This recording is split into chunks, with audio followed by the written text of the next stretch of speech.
Hey guys, welcome. It is March 12th, 2024. Chrystia Freeland. I know, guys, she's back in the news. She's answering questions to reporters. So let's see if the reporters actually give her some hardball questions about the housing crisis in Canada, about the immigration crisis, how we can't afford to live.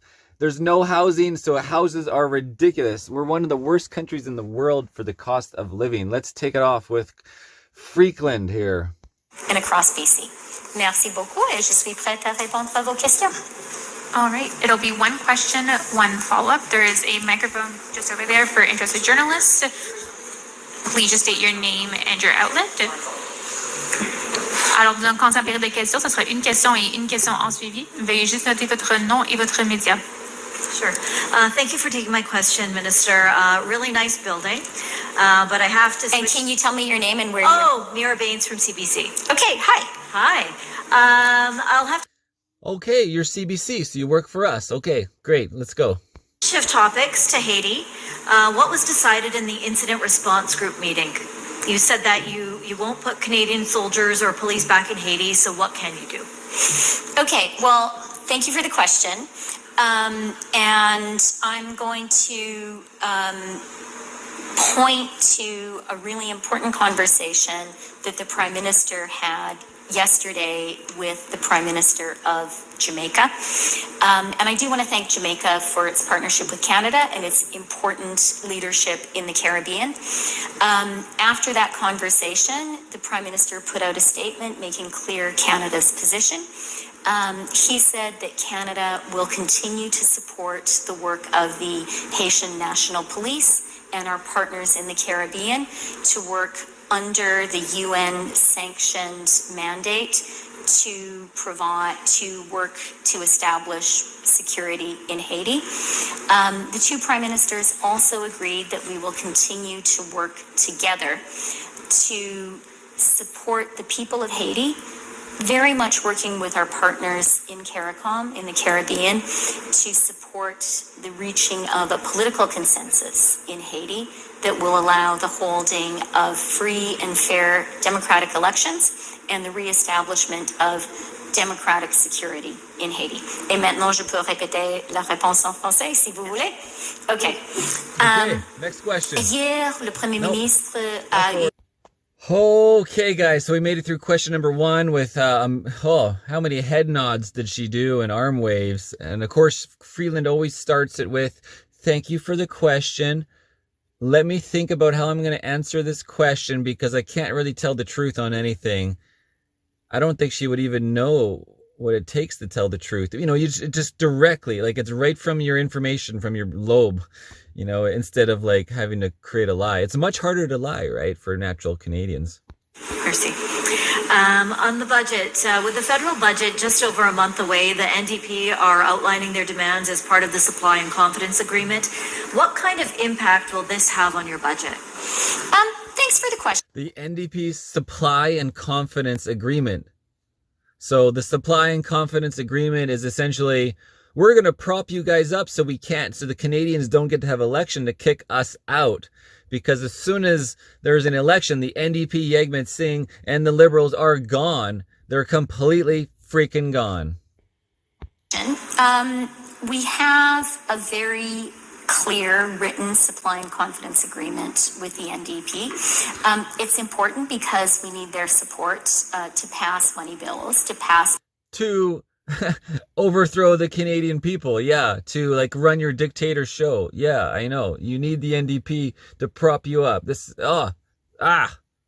Budget measures. The agreement itself was carefully worked out, and we have some very effective, constructive working groups. Very carefully worked out so they can run their authoritative rule, right? Yes. On working through the specifics of that agreement. No surprises. All right, prochaine question. Next question. Thank you. I'll take it. Hi, good afternoon. Wolf Deppner, Black Press Media. Last fall, Premier David Eby expressed some frustration about the level of support from Ottawa. He said that Ottawa hasn't shown up yet when it comes to some issues. around housing, transportation, and so on. And we're now in the middle of March, just before your government will table your budget. Is the premier still right, or is he wrong about the level of support that BC is receiving from Ottawa? Okay, well, I'm not going to speak for the premier. He is very capable of speaking eloquently for himself. What I will say is BC is an incredibly important part of Canada. BC is one of the central pillars of our country, an engine for economic growth for the country. And the provincial government of BC is a really excellent partner for our government. We have a lot of values in common. And from my perspective anyway, we work very effectively with the province of BC. I am absolutely confident that the federal government is there to support the people of BC in the areas that matter. We are there supporting the people of BC when it comes to early learning and childcare, an area that the province was a leader in, and we have provided a lot more additional money to let the people of BC get to affordable early learning and childcare across the province faster. On housing, we are working closely with the province of BC. I talked about those housing accelerator fund agreements with municipalities across the province. That's 120,000 new homes that are going to be built. We're very aware of the BC Builds program, which I think is accomplishing a lot. And that's why the Prime Minister was really glad to come here to do an announcement with Premier Eby about $2 billion from the federal government that are going into that program. I had a chance this morning, quite by accident, to run into your wonderful health minister on the way here. We were on the same helicopter. Oh my God, did you just hear? She made a mistake. Oh, we're all about the environment. She is flying around from press conference to press conference on her freaking private helicopter and her private planes, pushing out the carbon. No, she didn't ride her bicycle. She didn't take the train. No, she took a freaking helicopter here, and she's talking about, her wild dream over the next 5 years about 120,000 new houses.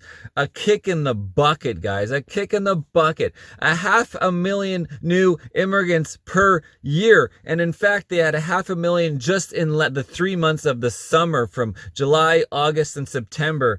Maybe it was in October. There was 500,000 just in the late summer.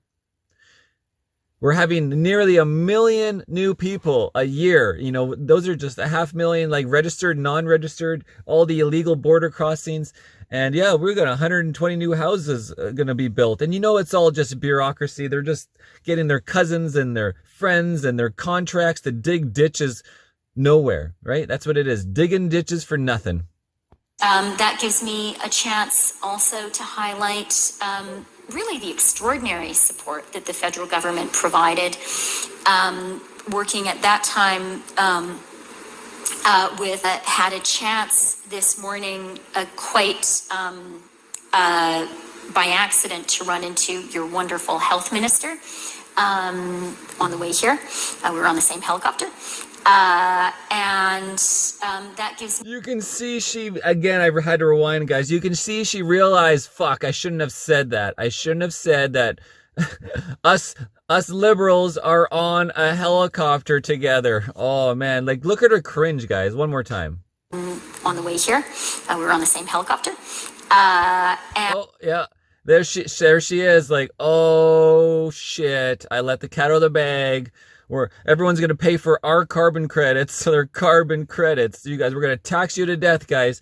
The freaking carbon tax is going up for the 4th time in a row. The 4th year in a row, guys.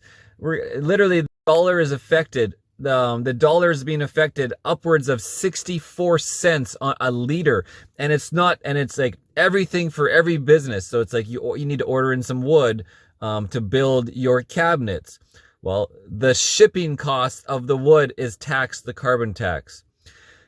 The guy making the wood is paying the carbon tax at home, personally, takes away from his personal income.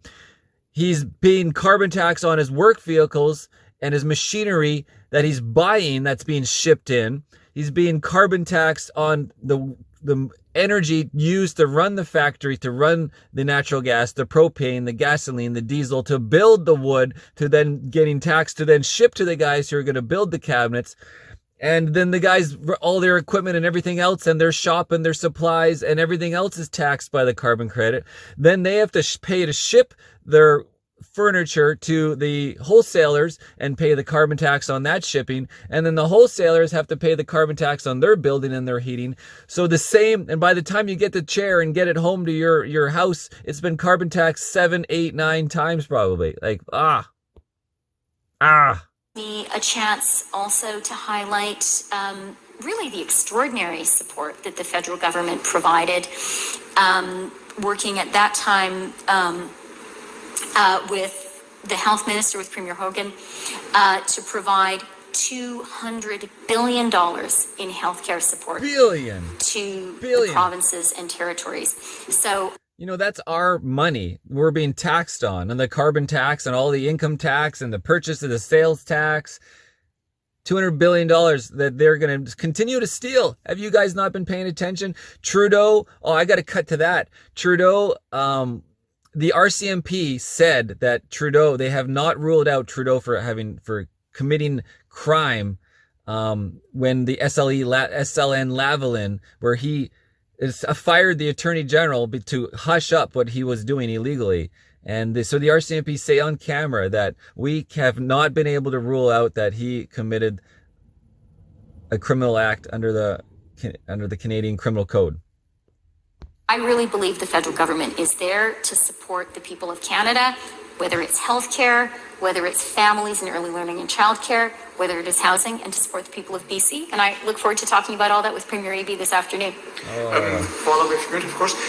Question regarding the budget, and one of the big points of contention that Premier Eby has brought up in the past was the sort of the differing support for different parts of the province when it comes to heat pumps, for example, and when it comes to rebates on various forms of fuel. And this was certainly an issue that came up in the fall. What, if any, update can you give on that particular file? Will BC receive the type of financial support that, for example, Atlantic Canada received or was announced back in the fall? Can you sort of comment on that aspect, and what, if any, additional goodies might you be able to sort of hint here when it comes? I gotta say, who is this reporter? Like, he can't even he's not getting concise questions for her to answer. He's like giving her a whole brainwash, a whole, brainstorming of, hey, answer this question, answer that. He's not even asking her a question. This is just bullshit. When it comes to the federal budget. Thank you. Okay, well, thank you for the question. And I haven't had my meeting with Premier Eby yet. I am genuinely looking forward to it.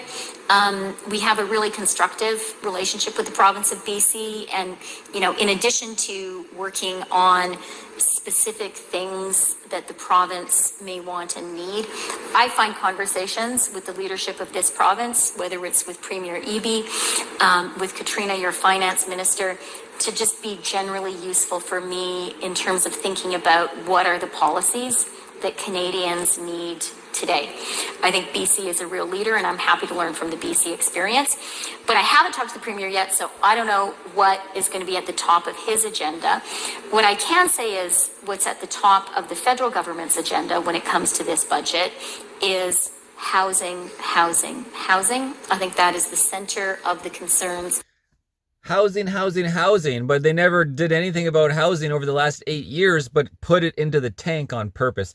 And she was talking about what is the federal government's main goal? To ruin Canada under the oligarchs, the bankers of the WEF guys, the fractional banking, destroy Canada, full on reset, make us into a depression. I think I think we're gonna have to leave this right here. We're at 14 minutes, guys. We can't even make it through. Maybe I'll do a part 2, but we've had enough of this Freeland, this wicked witch of the West, Freeland. And it's just like Newland, the evil women of the world. If you guys didn't know, Newland, Victoria Newland has finally kicked the bucket in terms of quitting, or she retired from the U.S. politics. Newland, the warmonger who's been running the show for the Obama and the Biden war machine in Ukraine, guys. This is Marcel. This is Irnieracing. Maybe I'll go find the RCMP thing right now. Hold on. Okay, here it is. Is Justin Trudeau a criminal? Here's Micah Cooper of the Conservatives who grilled him and got the RCMP to admit what we knew all along. I recently asked the RCMP that question at committee. Watch their answer. Just to clarify for the record, the RCMP could not rule out criminal wrongdoing on the part of the Prime Minister, correct? That's correct, Mr. Chair. In shocking testimony, you just saw it, the RCMP cannot rule out that Justin Trudeau broke the law. As you will recall, Justin Trudeau fired his Attorney General, Jody Wilson-Raybould, when she refused to follow his orders to politically interfere in the criminal prosecution of SNC Lavalin. If Justin Trudeau fired Jody Wilson-Raybould so that a new Attorney General would make the decision that he wanted, then Justin Trudeau committed a crime. It's called obstruction of justice, and it's punishable by up to 10 years in prison. It's why the RCMP launched a criminal investigation into Justin Trudeau back in 2019. At committee, the RCMP revealed that Justin Trudeau used his special powers as Prime Minister to block them from obtaining evidence surrounding his firing of Jody Wilson-Raybould, evidence that is key to determining whether Justin Trudeau committed obstruction of justice. The RCMP did not have access to all material evidence on the strongest theory surrounding the Prime Minister's potential criminality involving obstruction of justice, correct? That's correct, Mr. Chair. The reason the RCMP did not have access to that material evidence on what was central to determining whether the Prime Minister broke the law was because of the parameters of the scope of the Order of Council with respect to the waiver of cabinet confidentiality, correct?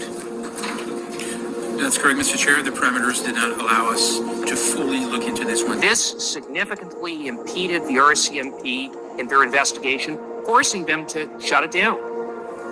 This is outrageous. Justin Trudeau is not above the law. If Justin Trudeau has nothing to hide, if there's nothing incriminating in those documents... Of course, he has everything to hide, and he blocked the investigation and blocked the evidence from the RCMP. And we're all surprised the RCMP would even do a little investigation, because we know how that's going. We know how they're investigating Conrad Herbs right now. Now, 2 years in February, March, 2 years and an extra 2 months, and they still, we're still looking into it. The investigation is still open. What's to investigate? Absolutely ridiculous, guys. The RCMP and Justin Trudeau and Chrystia Freeland and Christine Newland, or Victoria Newland. Irnieracing News, guys. The story's over. Have a good one. Make sure to like, make sure to share this with your friends. Let's try to break the algorithm. Definitely make sure to give it a like if you made it this far, and subscribe if you haven't, or resubscribe if you got desubscribed by CensorTube. Out.